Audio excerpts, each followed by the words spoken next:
Nampaknya, tajuk akhbar kita pagi ini menceritakan berita yang kita tunggu-tunggu selama ini. Apa yang kamu maksudkan itu, James? Mengikut akhbar ini, Mat Kilau, pemberontak Pahang itu sudah mati. Dan Ketua Pendahaga Datuk Bahaman pula telah jatuh ke tangan pemerintah Siam. Siapa Sekutu Inggeris dan padan muka untuk pemberontak-pemberontak itu? Akhirnya mereka dapat ditumpaskan juga. Mengikut Free Press ini pula, Mat Kilau telah melawan apabila ditawat. Dan akibatnya, dia telah cedera di muka dan di kepalanya.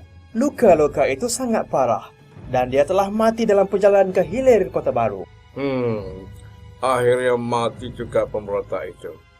Kalau tidak, pasti kita masih lagi berperang dengan mereka. Dengan tersiarnya berita tentang kematian Mat Kilau dan tertangkapnya Datuk Bahaman itu, maka tamatlah sudah riwayat Mat Kilau dan pemberontakan di Pahang itu. Hore!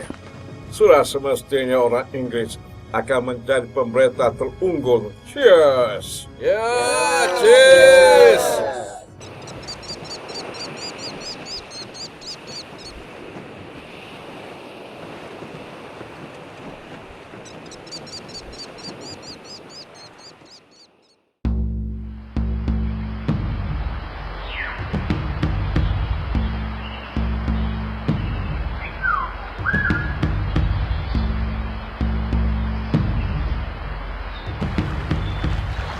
Mana Wahab?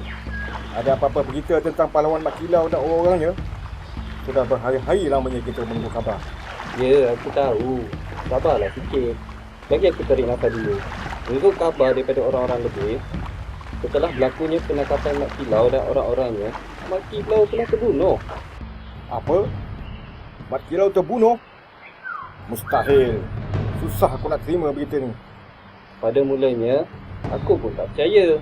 Tapi kata mereka, mayat Mat Kilau itu telah dibawa ke Kota Baru untuk dibawa menghadap Sultan Kelantan. Sebabnya, aku tak tahu. Kalau begitu, benarlah kabar angin yang mengatakan Mat Kilau telah mati semasa dia menghadiri kenduri lebel itu. Kalau begitu kabarnya, sudah tidak ada sesiapa lagi yang akan menentang orang-orang Inggeris. Kita akan jadi hamba mereka semua hidup. Punah harapan kita untuk melihat negeri ini aman. Aku kurang yakin dengan berita kematian Mat Kilau tu. Bagi aku, Mat Kilau masih hidup. Biarlah apa orang lain nak kata.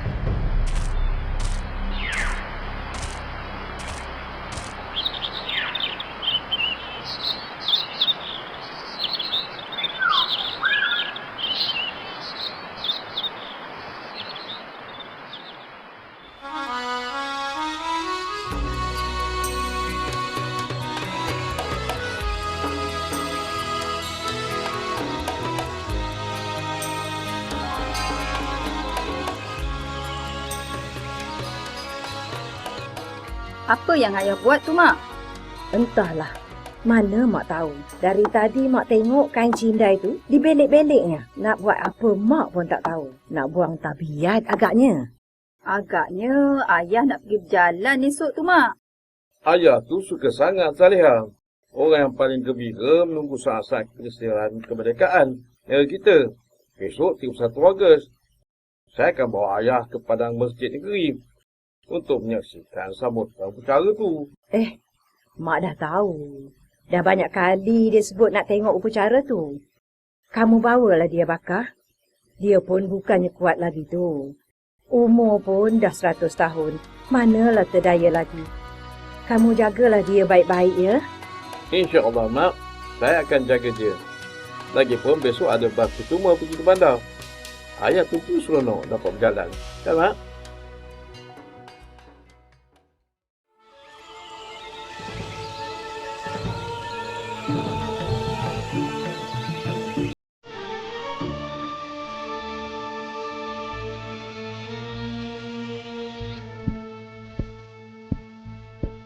Ayah kamu tu, awal-awal pagi lagi dah bangun. Selesai aja sembahyang subuh, terus dia bersiap-siap. Bersemangat sungguh ayah nak sambut hari bersejarah ni.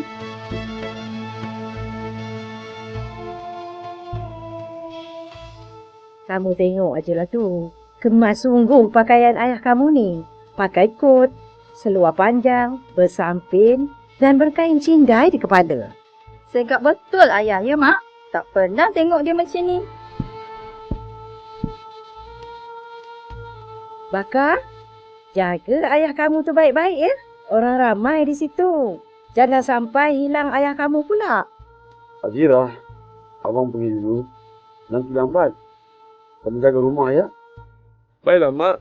Saya akan jaga ayah seperti nyawa saya sendiri. Janganlah Mak risau.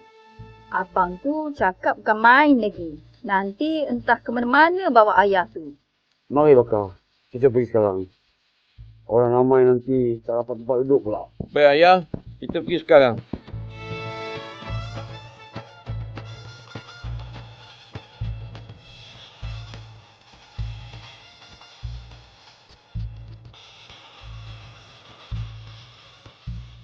Lama lagi ke abang nak sampai Bakar? Sekejap lagi sampai lah tu. Tak pernah saya tengok ayah ni ikat kain di kepala. Ini kain cinggai. Kan sudah nipis untuk menutup kepala atau buat bengkung.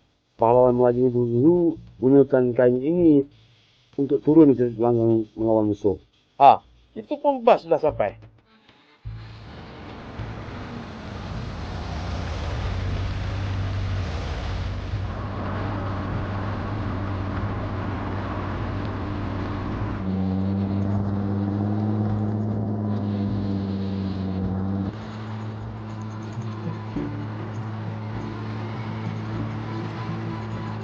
Kamu belum bayar taman bas lagi Bakar? Tak payah, ya. Hari ni kita merdeka. Dari Taman Bas Percuma sebenarnya menyambut hari ni.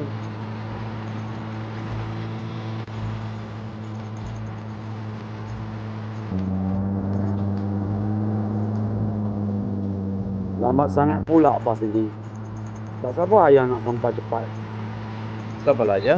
Sekejap lagi kita sampai.